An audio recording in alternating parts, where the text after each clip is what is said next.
Hi, everyone. This is Kim from Dream Theater World Fan Club.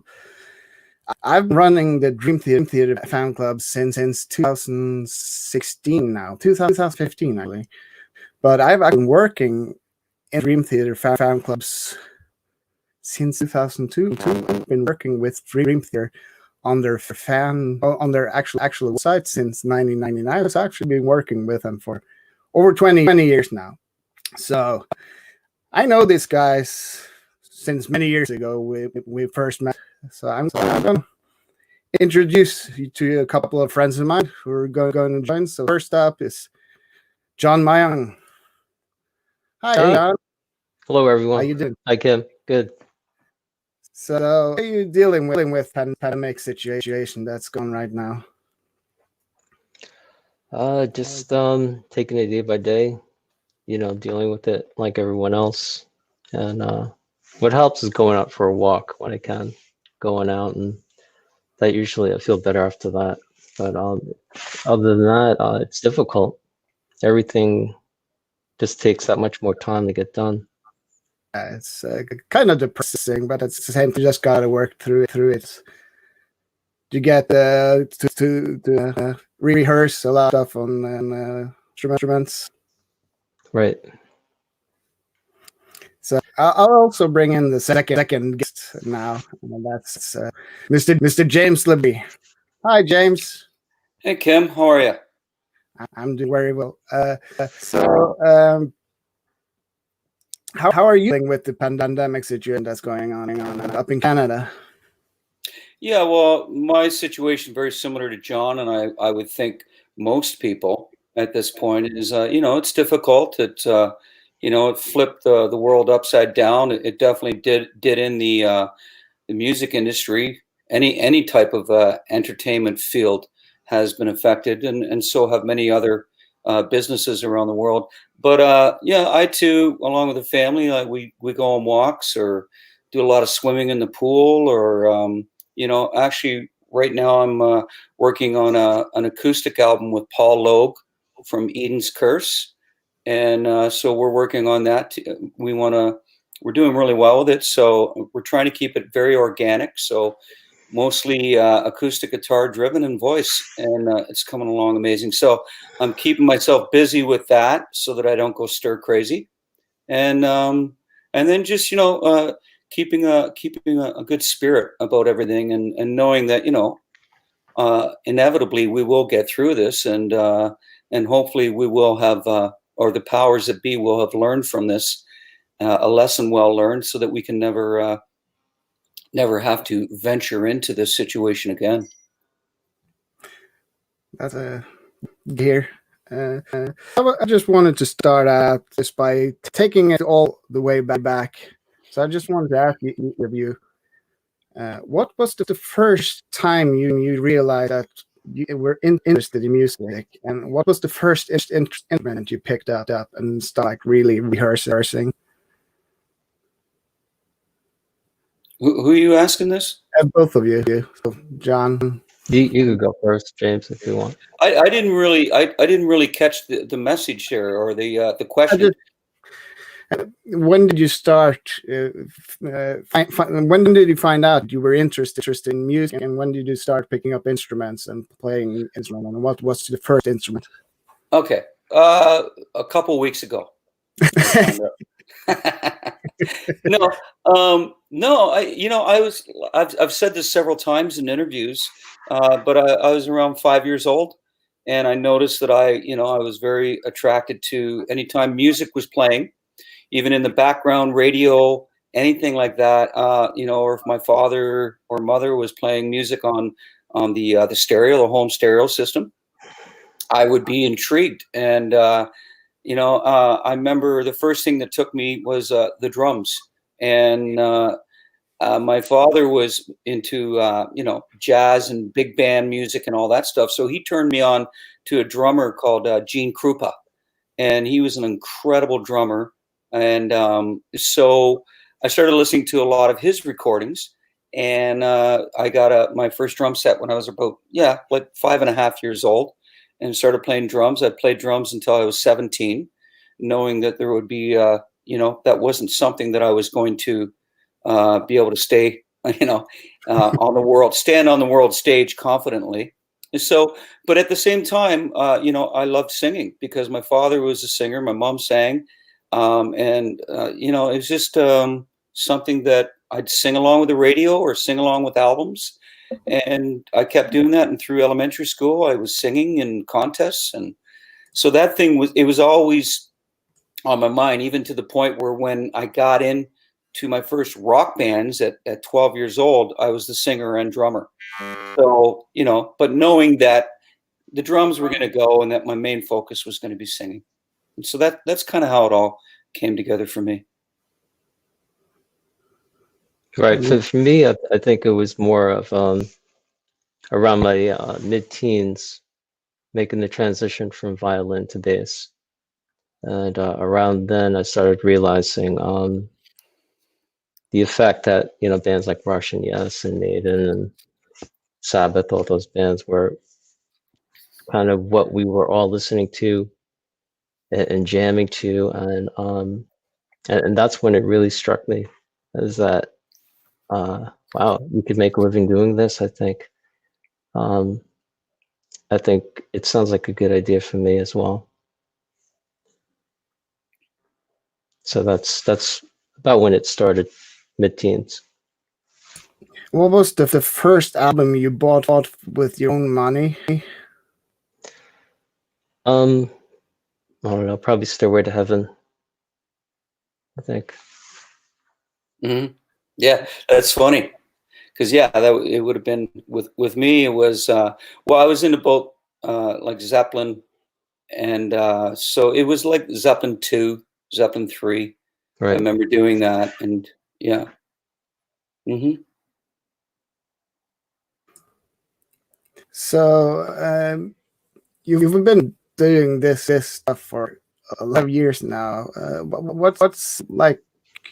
You would pick one defining moment of your career. What would that be? I would think the fact that I with each and every album, I think that we've kept the flame going. Like that. People know from each release with Dream Theater that we want it to be our best foot forward. So I think the fact that we still are very extremely passionate, and we have been throughout our career, of who and what Dream Theater stands for musically, I think that's really what defines who and what we are. And so for me, it would be just that we not necessarily reinvent ourselves, but that we keep things moving forward and we keep it fresh. Right. No, that was well said, James. Thank you. Yeah, there's just something in you that perpetuates you to keep doing what you're doing. It's like anything could happen once we're all in the studio together and we're collectively putting our energy together and working on stuff. And that's where the magic is. Absolutely. Yeah. So I'm getting a question here, so I'm gonna break that up. Are you taking time to write new stuff during the lockdown crap? During the lockdown crap. That's kind of putting it all together in one word, crap. Yeah. Yeah. I mean, go ahead, John. Yeah. I mean, as ideas come to me, I'll record them. This way, I have them when we get back into working form. Yeah. And yeah, I mean, I agree with what John's saying. Like when you get an idea, you put it down. And like I said earlier in this interview, I'm working with Paul Logan. We're putting together an album. So, that's really keeping me in a creative environment at the same time. So it's great. So I'm getting another one here. Hi, John. Why did you tackle John Petrucci? I guess it wasn't John Petrucci. No. Why'd you tackle me? Go ahead, John. You can answer that one. Me and James were getting bored. Exactly. You know what? Been on the road for a long time. Yeah, Yeah. that's what happens. Yeah. If when you're on the road for too long, I think unexpected things happen. Yeah, I think John was put up to a bet, though. I think the guys asked him, "I bet you you wouldn't tackle James on stage," and John was kind of like he said, we you get bored, not necessarily bored of the music, but bored of the routine. Like you're going, going, going, going, and at one point, John was unbeknownst to me was asked, "Hey, would you tackle James on stage?" And John was like, "Yeah, what the hell? What are you going to give me for it?" "Oh, we'll give you like, I don't know, $50 each of us will give you $50 each." "Okay, I'm going to go for it." And he, and he did. So I got a cut of that money, by the way, just so everybody knows. I got a piece of the pie. Yeah. So let's see, there was some question here. News on an upcoming DVD release. James. Well, I mean, uh, from the last time we spoke of this, now things might have changed. Yeah, I mean, right now it's being mixed. I know that the artwork and any imagery that was captured throughout those 2 nights in London, that is all being put together, the packaging and so on and so forth. So the last I heard of it, it would be scheduled for maybe a November release of this year. Now, whether that's still the goal, I'm not entirely sure. But when news is ready to be, when anything is ready to be revealed as far as that release, you know, you'll be the first to hear about it, Kim. That's for sure. Yeah. So there's another great question here. Met the band several times. Incredibly gracious and humble with their fans. What is the worst of fame for you? Go ahead, John. That's a good question.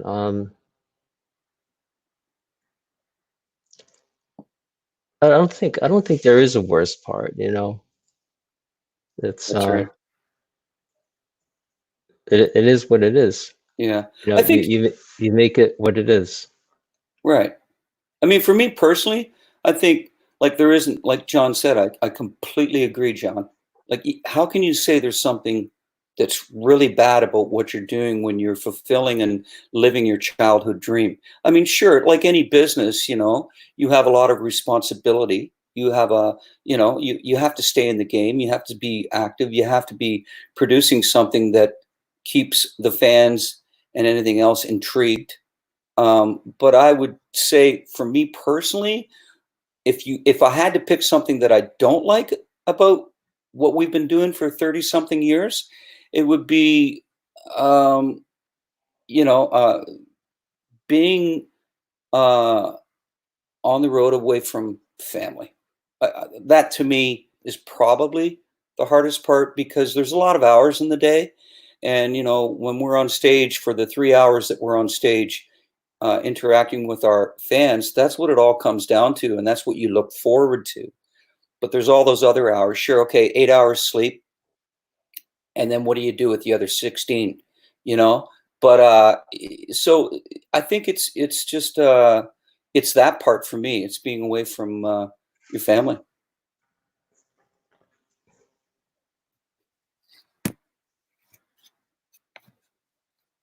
Struggling a bit with the microphones. People are saying it's feedbacking a bit. So I'm trying to fix it while I'm talking. So there's one quick question actually. I wonder myself. You get a lot of songs in your library now, over 100, I think, and you obviously don't know all of these songs by heart at any Yes, I time. do. So how do you start relearning a song, like learning the lyrics? I myself have the capacity to remember lyrics much amount of time. So how do you go about doing that or learning the songs again that you haven't played in like 10 years? Or Go ahead, John. You go first. Play, rewind, play, rewind. Just that, refreshing your memory, playing to the track, and get to the point where you can actually recreate it live. Yeah. I mean, for me, the fact is that once we're all in agreement on what songs we're going to do for that tour, I'll listen to the song maybe once or twice, and I always have the melody in my head. And once I have the melody, actually, as I start to rethink the song, the lyrics come back very, very quickly for me. I probably have to review it. Like I said, maybe I'll listen to it 2, maybe 3 times, the actual song. And then the lyrics come to me. I probably within 15 minutes, I know the lyric to each song, like going forward.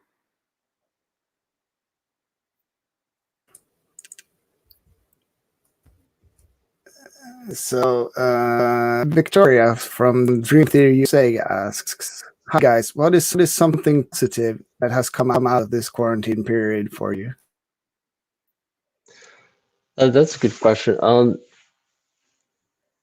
mean, one thing is I'm like closer to my family, spending more one-on-one time with my sons, and we seem to be not as busy.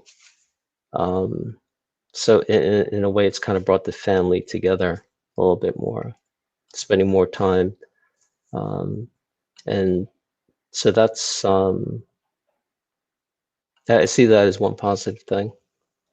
Yeah, I agree. I'd have to say it was pretty much the same for me. You're able to actually sit around with your family, your kids, and have conversations that normally wouldn't, you know, uh, be available to you because everyone's so busy these days. Everyone's doing their things. And granted, we get together and we do things and we have dinner together and whatever, barbecue and stuff like that. But life tends to be extremely busy. And, my kids are in their 20s, so they have their own life. And so I think this is really nice in the sense that, wow, this is kind of cool. It's almost like we went back 15 years. And we're sitting around with our kids having cool conversations. Right. Yeah. So there's a question for James here. What's your routine to maintain your voice all on tour? Oh boy. Well, I'm going to try and edit this because you guys have to go to bed soon. Um, anyways, no, I do. Well, first of all, so I work out every day. So I like I do like a speed walk of 5 kilometers, and then, push-ups, and then I drink lots of fluids, mainly water. And I do this Immunitech. Both John and I do this thing. It's a whey protein, and it enhances your immunity. And I do that, and then once I get to the venue, I start to do. I use this thing called a doc box that Jamie Vendera, who I've studied with off and on for the last couple of years, turned me on to, and it's as you're humming, there's water in the bottom of this cylinder, and it blows bubbles, and it massages your chords. It's been known to really enhance a singer's chords. And so a lot of vocalists are really being turned on to this new device called a Doc Vox. So I do that about 4 hours before. I do like a little 20-minute Doc Vox bubble thing. And then 2 hours before the show, I do a complete long warm up and actually go through a lot of the songs that will be actually sing full voice, a lot of the songs that will be in the first set, so that when I get on there, I'm totally warmed up and ready to go. So that's what I was doing on the last tour, and it really showed. Yeah. Yeah, I've been backstage when you're warming up. We can really hear you when you're like you got a really powerful voice when doing the most warm up exercises. No, I'm just telling people to get the hell out of my room. Yeah. Yeah. Yeah, I'm sure you've heard it. I'm sure you've heard it over the years, for sure. Yeah. Of course. There's another guy asks John, a question fast master to John. John, have any plans to bring out a solo album just like the other members? Not maybe so much another solo record, but another Jelly Jam record would be cool. It's been a while since we've done one, so I think that's kind of more of what I like to do. I like to work with people and channel my ideas with a group of people to try to write songs with others rather than just by myself. Yeah. Mm-hmm. Yeah, for sure. Yeah, we all grow when we work with other musicians. There's no doubt about it. Absolutely. There's another quick question for John here. Did you ever injure your fingers, hands, wrists, or forearms? And how did you overcome that? Well, actually, I forget how old it was. It might have been like 10, where I broke the knuckle on my middle finger, right here, right there. And it was pretty bad because it healed like this, and I couldn't bend my finger. So they had to break it apart and then insert a screw, and then they took it out once it was done, and it's been good since then. So I was fortunate. I've been in the band for 30 years, and I've never heard this story. You never? I've never heard that story. Yeah, that's crazy. Wow, it is great. It is great. I was having a football catch, and I was tossed the football, and I was caught off guard, and all of a sudden I saw it headed towards me, so I went to catch it real quick, and wow. I wound up jabbing my finger. Yeah. Ouch. Yeah, It wasn't good. Wow. Okay, so our good friend Jon Ronald asks a question. Have you listened to each other's solo projects more than once?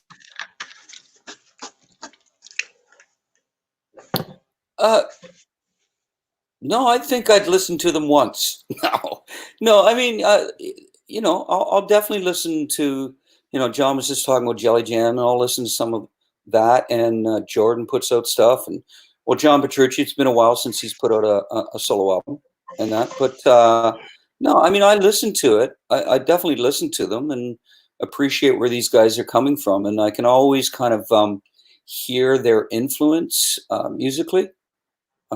Just because I've been in a band with these guys, so I hear those similarities, those motifs and stuff that are going on, and it's kind of cool, and it's cool to hear them in the capacity with other musicians. I think that's really cool because you get to appreciate who these guys are individually as musicians. Right. Yeah. I mean, I'm the same way. I guess everyone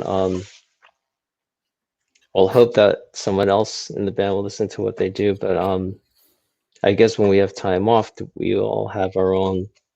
We're all kind of charged up to do what we feel is important, Right. And to kind of grow that way. So, yeah, I mean, apart from checking it out, like I won't spend too much time on it. No.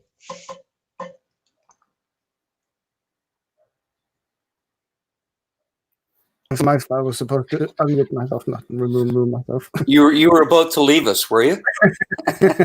Leave you to yourself. Just talk to you among yours. Let's see, there was a question here. That one. How'd you guys come up with the vocal melodies? Well, a lot of it comes from where myself, John, and Jordan get together and we collaborate our ideas.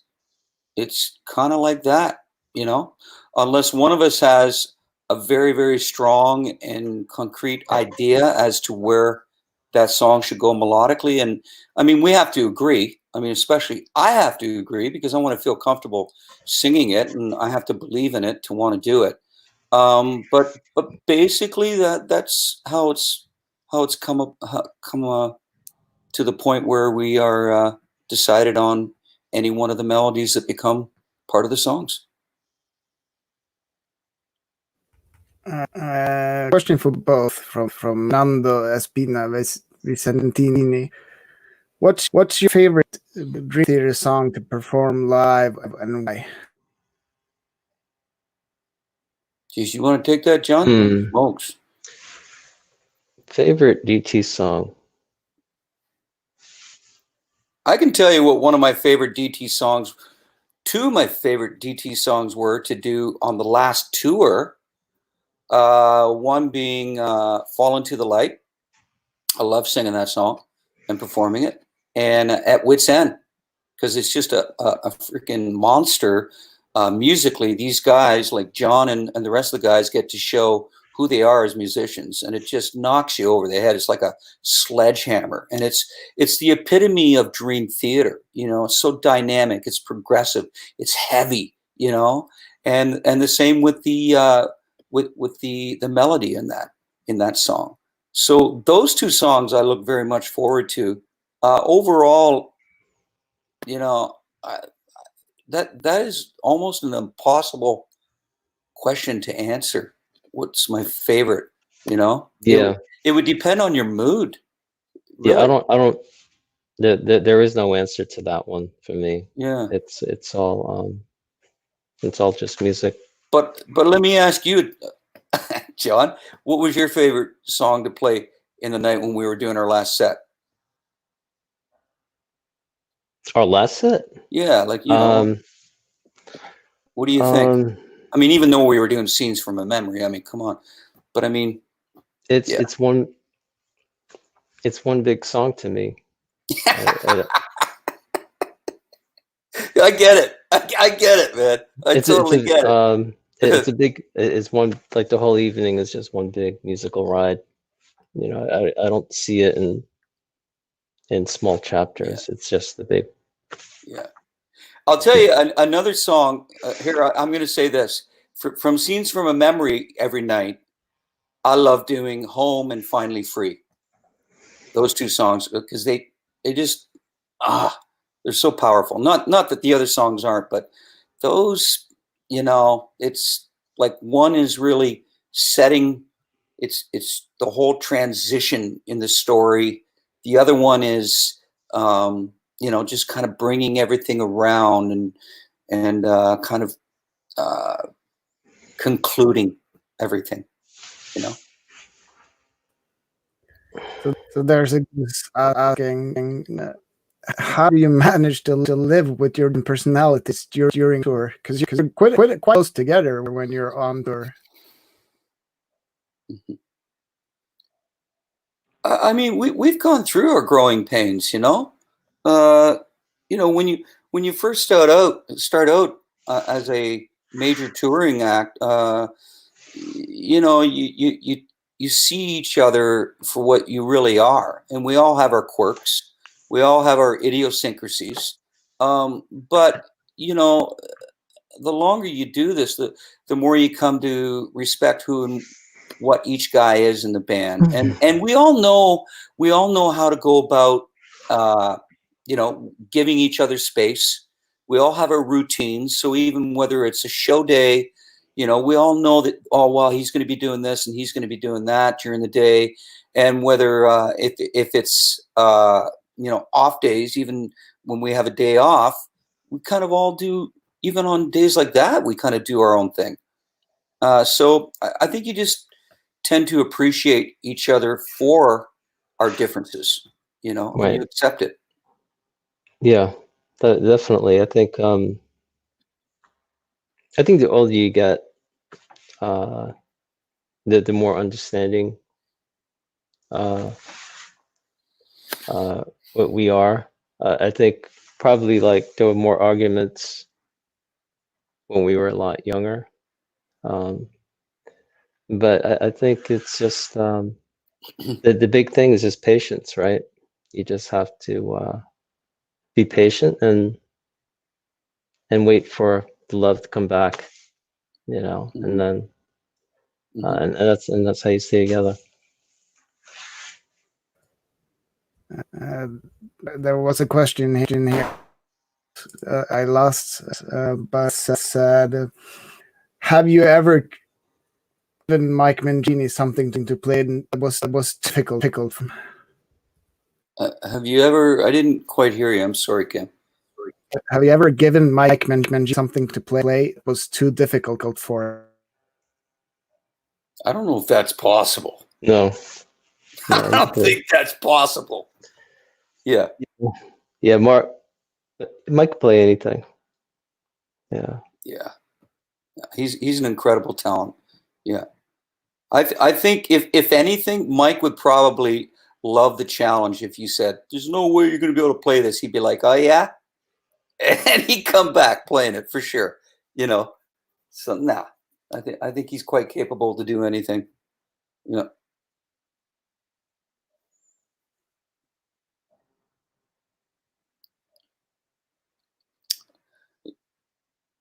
I lost your mic there, Kim. I said, here's a friend of ours. He's watching us.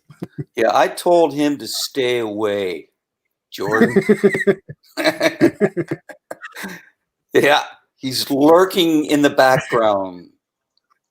Hey, Jordan, how you doing, buddy? Did you see? Did you see this Chilean guy who did this? I am just LaBrie thing. I'm sorry, Kim.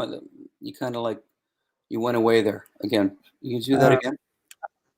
I'm asking, and see this Chilean guy, this reality show called I Am James LaBrie, who's the impression of you. Oh yeah. My son forwarded me that video. Yeah, he did a very good job. Very good job. Yeah. It was quite impressive because it caught quite a few or like special nuances only you can do. You like. Yeah, there were moments in the song, you know, silence disguised I watch you. When he was doing that, I could kind of hear the similarities and that once he started going into the more heavy section where I'm going very high, then I could more or less hear him for the kind of singer he is as opposed to myself. Yeah.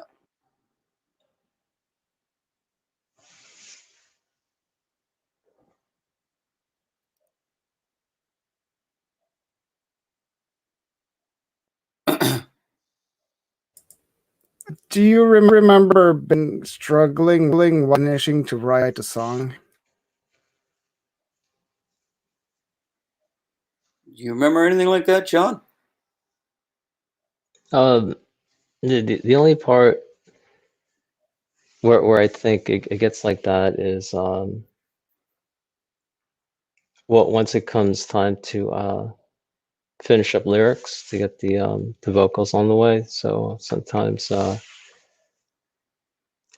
you're just waiting for the right Phrase. the right perspective Yeah. to wrap up a lyrical idea. So yeah, I mean, there's plenty of times when that happens, and then James will like say, "Well, go back. It's not good enough." So then, I don't. Yeah, I don't. I've never had to say that to John Myung. He's a humble man, but he's a talented man. I've never had to say that.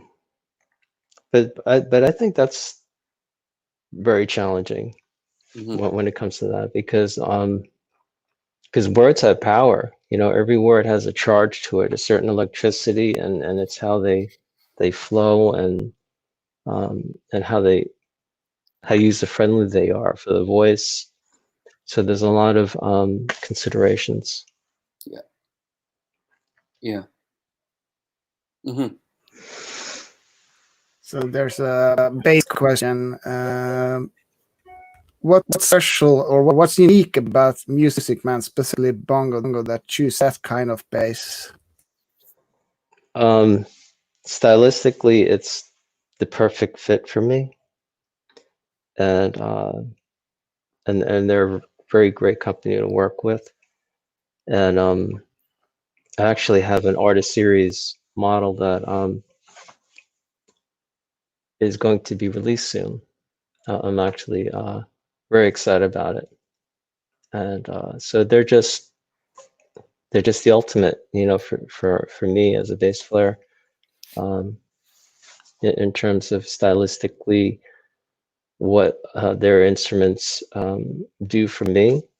It conveys exactly what I want to hear.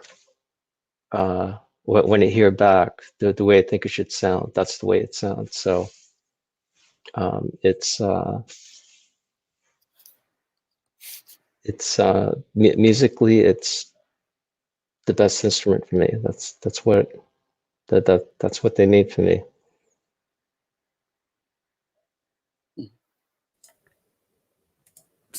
There's another question from what have you been doing to practice during quarantine? Do you play sing songs or do you play other stuff? I you know been actually kind of doing practicing over some like jazz stuff, some chordal stuff. To just sort of tone out, you know, get a bit more of to challenge myself with changes. So that's been interesting. Yeah, I'm just doing the. I go do the Doc Vox daily, and then sing some stuff that I just feel like singing in the moment. You know, so it's not necessarily DT songs. It could be anything that's on my freaking mind, like loving, touching, squeezing. It doesn't matter, but it's just you know, as long as I do that Doc Vox every day, then it kind of keeps the pipes and the chords in shape, keeps me where I want to be.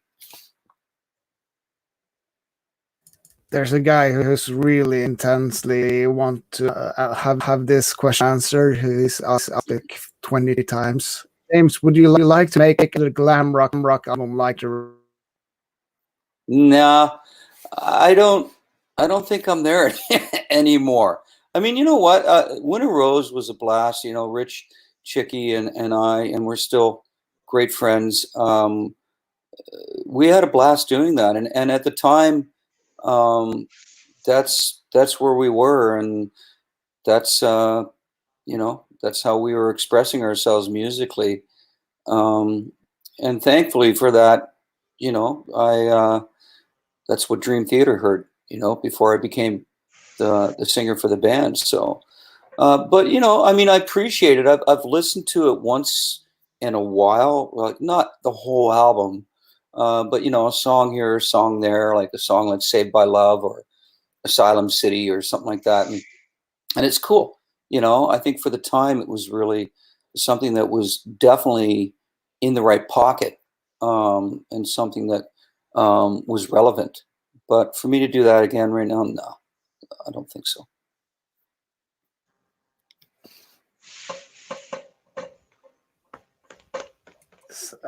There's Natalia Reise wants to know what are your hobbies besides music? I guess she's mean.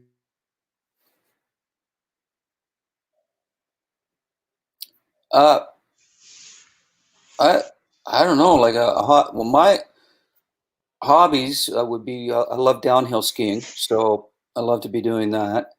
Um, when this pandemic hit big time, my wife and I, that very day that everything kind of in March 15th to be exact, is when Canada kind of like locked down everything.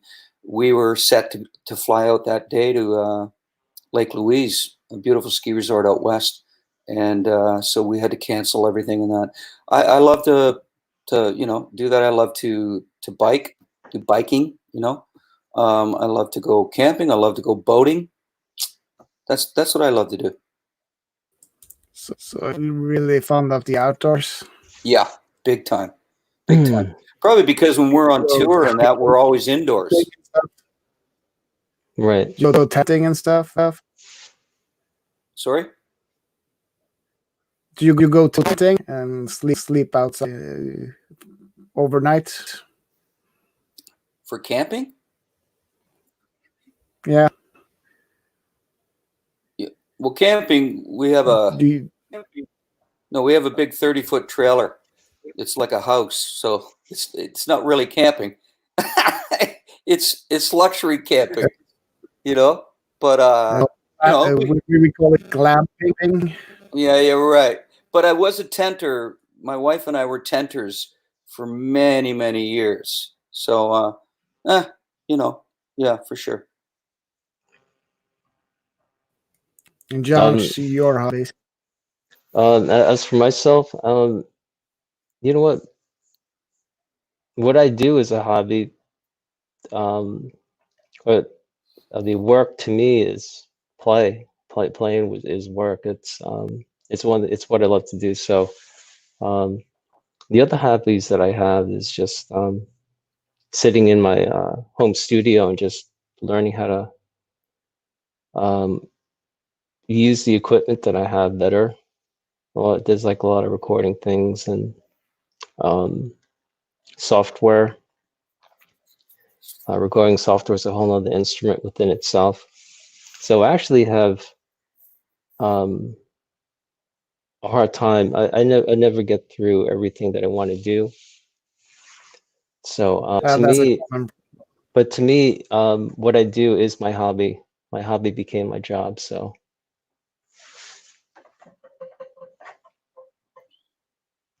that's what I do.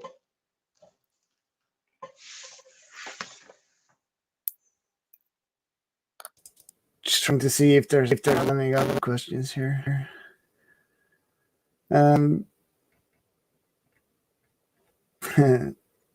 There's somebody who wants to know from James, what's your next tattoo idea? Uh, yeah, I already have one that Lucas Wormsbecker. He already we worked on it for about 10 months. We worked on the design along with Gustavo, my good friend from the pirate ship. And yeah, we have it all together. It's just it's going to be a continuation of this. You see where that white stuff is? Those are bad. Those, those are bugs that bit me when I was trimming the trees in our backyard there. Like that's what that is on my face too. Where is it? It's there. Yeah, huge bugs. Anyways, so I already have it, and I want to get Peter Tatter, who did this, to do it again. I already sent him the design. He loves it, so it's a matter of when it's available and when everything gets back up and running again. But it looks incredible. It's like, whoa, holy smokes! So you will see it sometime. So there's a guy who's wanting to hear how are your, it's actually Hans Oros, how are your individual ear mixes on stage? You go first, John. Um, my mix is a little bit of everything.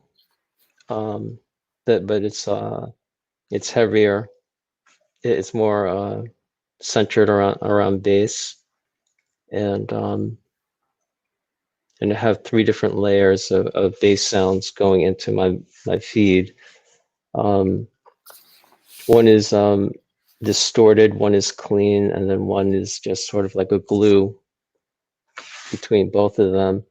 Um, and then and the guitar, drums, keys, it all sort of uh, make sure that it settles in so that everything is comfortable. But it's mainly bass heavy, um, and it's just basically a general mix, but heavy bass. With myself, like John, I guess each guy they have their instrument a little more predominantly in your ears than the others. So with me, yeah, there's a bit more voice than anything else.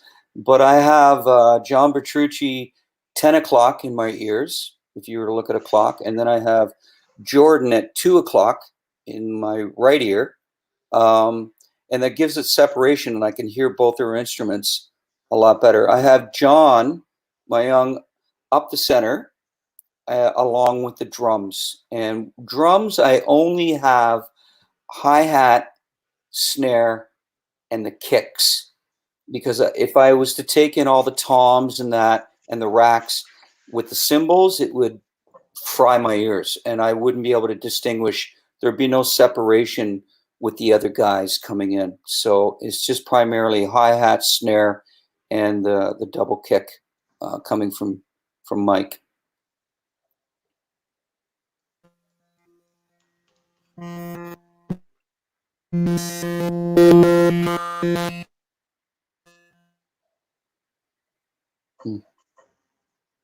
Well, yeah, I couldn't really hear you, but I can answer the question. Myself, I would love to. Well, I'm working with Paul Logue from Eden's Curse, so I'm working on an acoustic album. So that's at this point in time, that's exactly who I want to work with. I love his style of writing and the ideas that we've been trading back and forth. It's, to me, like I said, I want it to be an organic, acoustically driven album, but more in the vein of like a classic rock, you know, and so that's what it's shaping up to be. So right now, it's Paul Logue for me.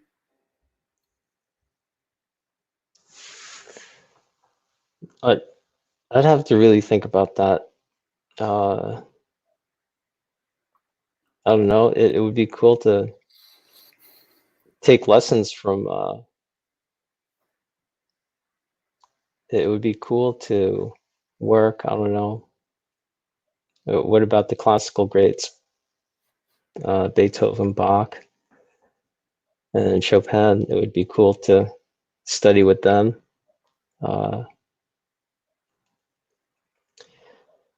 Who else? That's all I could think of at the moment. I just tried to have to change my microphone, so because it didn't work. How is this sounding now? Mm-hmm. Yeah, it's good. Can you guys hear me? Mm-hmm. Good. This is technical stuff. I was reminded by Jake that there's something we also need to catch up on, like. What are some plans for social media stuff that Dream Theater has going forward? All right. Yeah, we have the listening party coming up for Scenes from Memory. That should be pretty cool. Yeah. We also have a design contest coming up where the fans can vote on a design that would be the next one of the next DT shirts, a design that will go on one of our shirts. So that could be very cool as well. Yeah.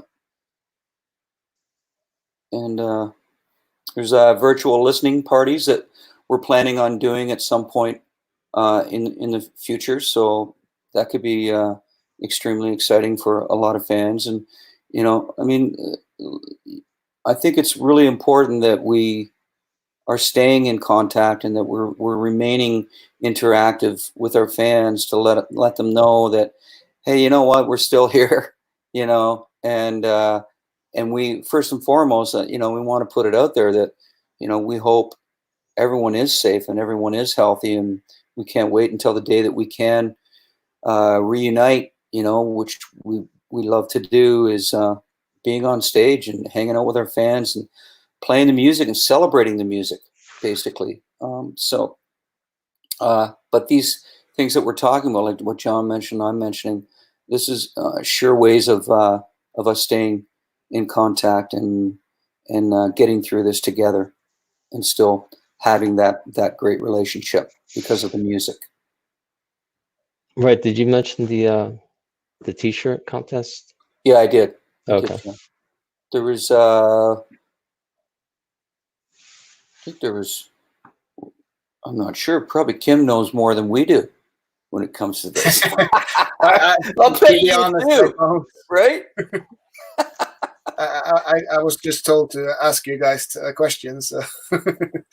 Yeah, no, I mean, I think we kind of covered on that. I mean, we're talking all the time about things that we can be doing to stay very proactive with our fans. So I mean, I think the best thing is the surest way is to be on our sites, our various media sites, and seeing what it is that might be coming up and what we might be doing. But along with your assistance too, Kim. I mean, a lot of this stuff is going to be going through you, where we can, stay in contact with our fans around the world, for sure.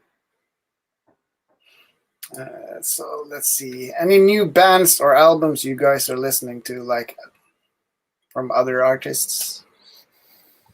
I just listened to the new Asking Alexandria album. I only heard maybe 4 or 5 tracks. It was interesting to me.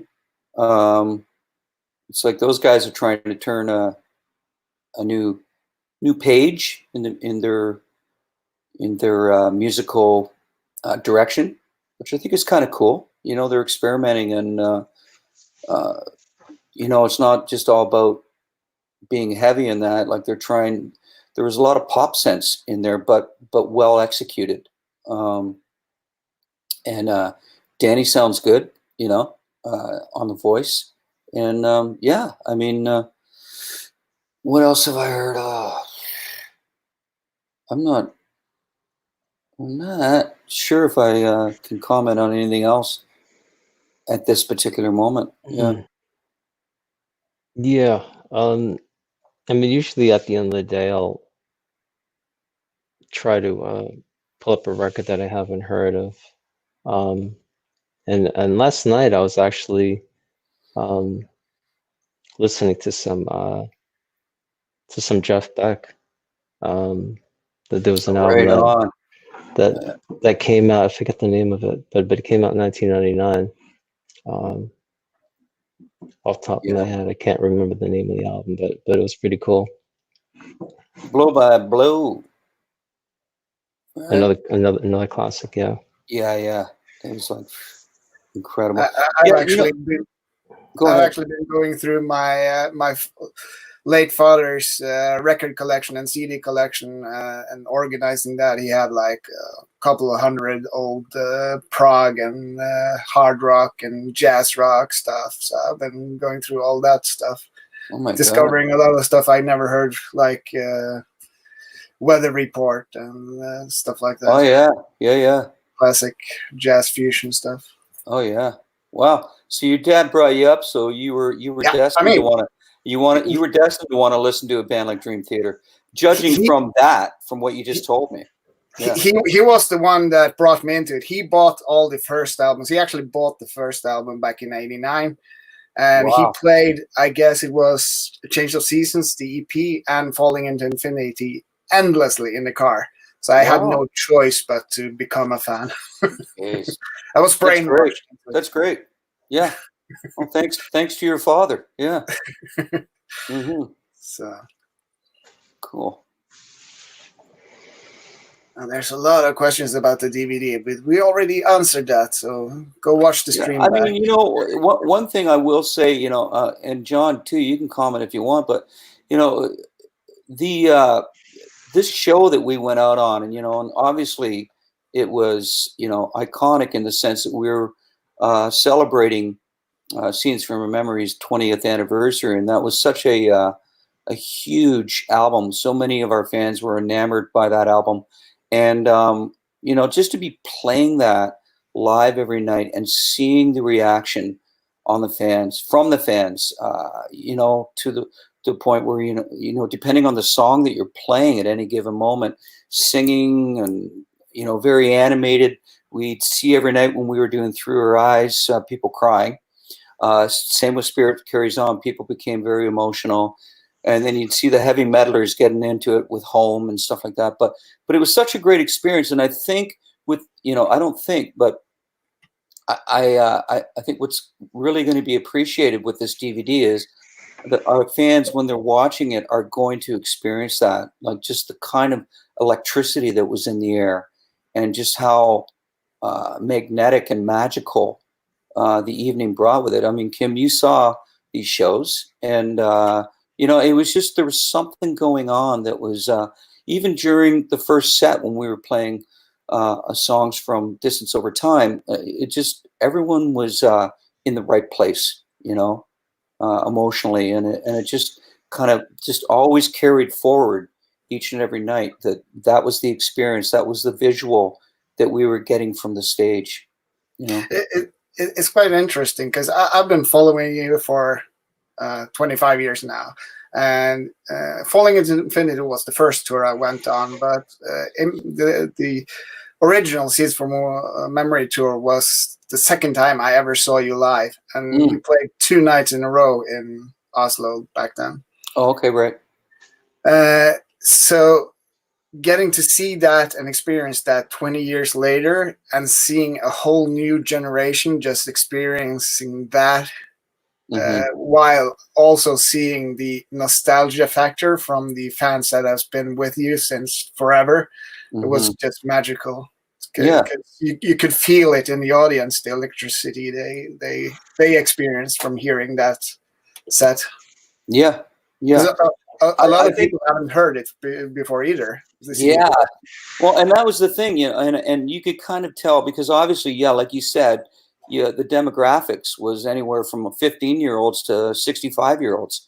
And you would know the people, because I generally, each night I would ask, who's here for the first time hearing this album from, in its entirety, or the first time you've heard this album played live. And it was amazing how many new fans were there putting up their arms, and it was almost half the room. It wasn't quite that, but it was pretty close to half the room were putting their hands up, and you're going, wow, that's really cool. This is a whole new generation appreciating something that's 20 years. Some of them were babies at the time, or not even born. And then you would see the fans of ours that were there on the first tour, just getting right back into it. Like, I remember looking out and seeing so many people having their eyes closed and just freaking, banging their heads back and forth, just absorbing it because of all the memories. Like you said it, the nostalgia, and just being able to reminisce back to those times when, and what this album meant to you, because that's what music does. It conjures up all these memories of our past and what we were doing when we initially heard that. So it was really cool. Very, very cool. So let's see if I can find a couple of more questions before we're done. Phil Pitt asks, are you still afraid before going on stage? The only time I wouldn't say I'm afraid. The only time I'm knowing that that's the last place I want to go walking on stage is if I'm very sick, and just knowing that this is going to be rough. This is going to be tough for me to get through. That's the only time. Aside from that, no. I mean, I personally am like pumped. By the time it's like 5 minutes before, and you got our tour manager and assistant production manager and all this, and they're going 5 minutes. 2 minutes. You can just feel the adrenaline starting to really course through you. But John, I mean, I don't know what situation. Yeah. As long as I'm warmed up and prepared, it's actually exciting. Something to look forward to. Yeah. I guess when you've done it for 30 years, it becomes a second thing, like natural. Right. For me, doing this now was really, really scary because I've never done this before. So. Was that right? Well, you wouldn't know it. You're doing a great job. Yeah. So it's been an hour, and I shouldn't be holding you that much more. So I just want to thank you guys for coming up on this chat. Yeah. Well, thanks, Kim. I appreciate everything you're doing for us. I mean, you've been, like you said, when you first started this off, you've been with us, you've supported us, and you've been a a huge asset to Dream Theater, and we appreciate all you've done. Absolutely. And to our fans out there, thank you, and all the best through this difficult time. And we will get through this, and we'll come out with a new album, and we'll come out with a big new tour, and we'll make up for lost time for sure. Yes. Yep. Well said, James. Yep. Thank you. Thanks, John. Thanks, and I'll just end the broadcast now.